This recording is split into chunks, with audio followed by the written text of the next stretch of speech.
আসসালামু আলাইকুম, স্বাগতম সবাইকে। আমি আপনাদের সাথে আছি মোহাম্মদ জুয়েল হোসাইন। তো আমরা যে গুরুত্বপূর্ণ যে উপপাদ্য সমাধান করতেছি নবম দশম শ্রেণী এবং এসএসসি চূড়ান্ত প্রস্তুতিতে, তার ধারাবাহিকতায় আমরা আজকে 23 নম্বর উপপাদ্যটা খুব সহজেই প্রমাণ করব এবং খুবই গুরুত্বপূর্ণ, যেটা বোর্ড পরীক্ষায় একাধিকবার আসছে।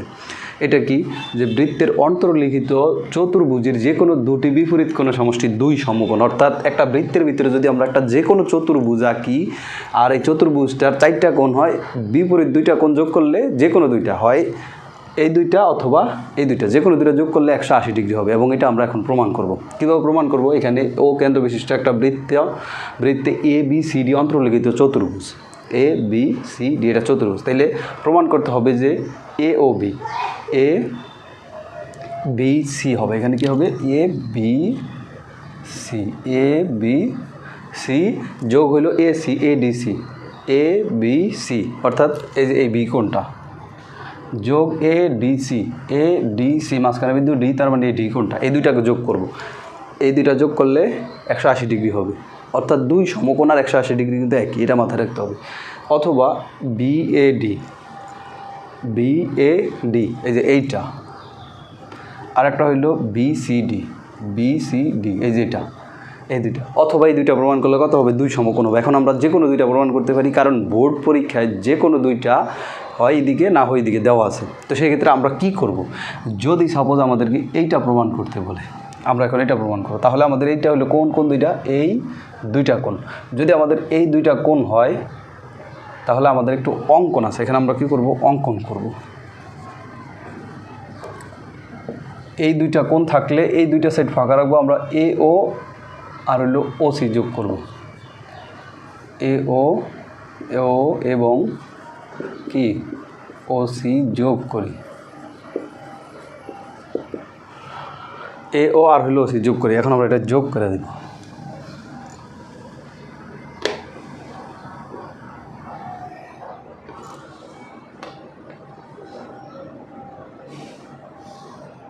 যোগ করে দিলাম। এখন কথা হলো, আমরা যদি এইটা প্রমাণ করতাম, তাহলে আমরা কি এই দিকটা ফাঁকা রেখে আমরা এই যে OD আর হলো OB এই দুটা যোগ করতাম, তাহলে আমাদের প্রমাণটা সহজ হইতো। তো এই ক্ষেত্রে আমরা এখন প্রমাণ করব।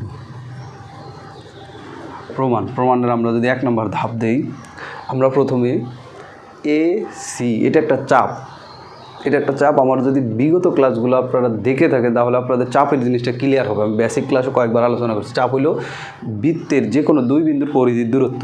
তো এইটা যদি একটা চাপ হয়, এই AC চাপ হতে পাই, একটা চাপের উপর আমরা দেখব কয়টা কোণ আছে। এই চাপটার উপরে এখানে 2টা কোণ আছে। একটা হইল AOC, এটাকে বলা হয় কেন্দ্রস্থ কোণ। ADC এটাকে বলা হয় বৃত্তস্থ কোণ। আর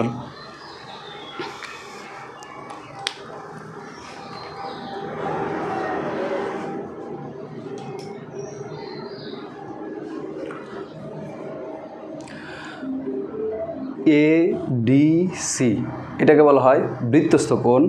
তো এইখানে আর আমরা যেটা জানি যে কেন্দ্রস্থ কোণ সবসময় বৃত্তস্থ কোণের দ্বিগুণ হয়। এটা আমাদের উপপাদ্য 20 নম্বরে সম্ভবত ছিল, আমরা এটাও প্রমাণ করে দেখাইছি। তাহলে আমরা এখানে লিখতে পারি কি, কোণ ADC, এই কোণটা এটা হইল এটার অর্ধেক, হাফ AOC, কারণ এটা বড়, কেন্দ্রেরটা বড়, এই কারণে কেন্দ্রেরটার কি অর্ধেক। এই যে ADC এইটা ছোট, এটা বড়, এই জন্য এটার কী লিখলাম? এটার অর্ধেক লিখলাম। এটাকে আমরা 1 নং দিয়ে রাখলাম। আবার 2 নং এখানে লিখলাম ওই একই চাপ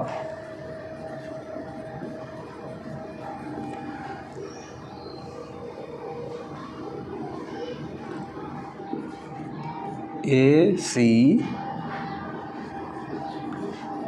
অধিচাপ।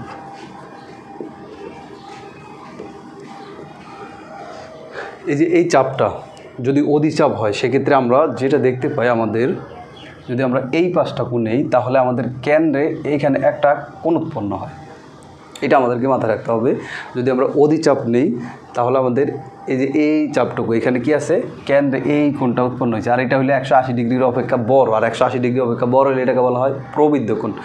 এখানে এই যে এসি চাপের উপরে কি এই পাশে একটা কোণ উৎপন্ন হয়েছে, এটাকে বলা হয় কেন্দ্রস্থ কোণ। আবার এ বি সি, এই যে এ বি সি আরেকটা কোণ উৎপন্ন হয়েছে, এটাকে বলা হয় কি বৃত্তস্থ কোণ। তাইলে আমরা এখানে লিখতে পারি না A B C equal two হলো হাফ, এই যে এ ও সি এটা হলো কি প্রবৃদ্ধ, হাফটা পরে লিখি, প্রবৃদ্ধটা আগে লিখি কি প্রবৃদ্ধ হাফ এ ও সি। এখন প্রবৃদ্ধ লিখছি কেন, কারণ কি এখানে যে এ ও সি আগে একবার নিচেরটা লিখছি, তো এটা হলো 180 থেকে বড়, এই জন্য এটাকে কী লিখবো প্রবৃদ্ধ, এটা বড়, এই দুইটা লিখলাম। এখন আমরা 1 ও 2 হতে পাই, এই দুইটা হতে কী পাই, আমাদের প্রমাণ আছে কি এ বি সি, এই যে এ বি সি একটা, আর একটা হলো এ ডি সি, এই যে এ ডি সি, এই দুটাকে যোগ করি, তাহলে এ বি সি যোগ হলো এ ডি সি সমান সমান হলো হাফ, একটা হলো প্রবৃদ্ধ, প্রবৃদ্ধ হাফ এ ও সি যোগ হইল হাফ এ ও সি, দুইটা থেকে হাফ কমন দিই আমরা, এই পাশে করি নিচে, এটা হাফ আছে এখানে হাফ আছে, তো হাফ যদি কমন দিই এই পাশ প্রমাণ হয়ে গেছে, এই পাশ প্রমাণ হয়ে গেছে, এই পাশের কিছু করার কাজ নেই, এখানে আমরা হাফ কমন দিই, তো হাফ যদি কমন দিই তাহলে কী থাকে প্রবৃদ্ধ এ ও সি যোগ হইল এ ও সি, এ ও সি এই দুইটা আছে। এখন আমরা যেই জিনিসটা দেখতে পাই সহজেই, এই প্রবৃদ্ধ এওসি আরেকটা এওসি, এই যে এটা হইলো প্রবৃদ্ধ এওসি আর আরেকটা হইলো এওসি, এই টোটালটা। তো একটা বৃত্তের কেন্দ্রে কত ডিগ্রি কোণ উৎপন্ন হয়, 4 সমকোণ অথবা 360 ডিগ্রি। তো আমরা এটাকে সরাসরি লিখে দিব কত 360 ডিগ্রি। পাশে নোট করতে পারি যে বৃত্তের কেন্দ্রে উৎপন্ন কোণ 360 ডিগ্রি, এখানে লিখতে পারি যে বৃত্তের কেন্দ্রে উৎপন্ন কোণ 360 ডিগ্রি, কেন্দ্রে উৎপন্ন কোণ 360 ডিগ্রি, এটাকে নোট দিতে পারি। তো কাটাকাটি করি তাহলে 180 ডিগ্রি, তাহলে সুতরাং কী লিখতে পারি, এই যেখানে আছে কি কোণ এ বি সি যোগ হইল A D C equal to 180 degree প্রমাণিত। এখন 180 ডিগ্রি না লিখে কী লিখতে পারতাম 2 সমকোণ, কোনো সমস্যা নাই। তখন আবার এই প্রমাণটা হইলে আবার এই দিকে যোগ করে এই পাশটা ধরতাম, সেম প্রসেসে। আমি আশা করি যে এটা খুব সহজেই সবাই বুঝতে পারছো তোমরা, এবং ভিডিও ভালো লাগলে শেয়ার করবা, লাইক কমেন্টে পাশেই থাকবা, এবং ইউটিউব চ্যানেল থেকে যারা দেখতেছো অবশ্যই চ্যানেলটাকে সাবস্ক্রাইব করে দিবে। ধন্যবাদ, দেখা হচ্ছে পরবর্তী আরও নেক্সট ভালো ভালো উন্নত মানের ভিডিওতে।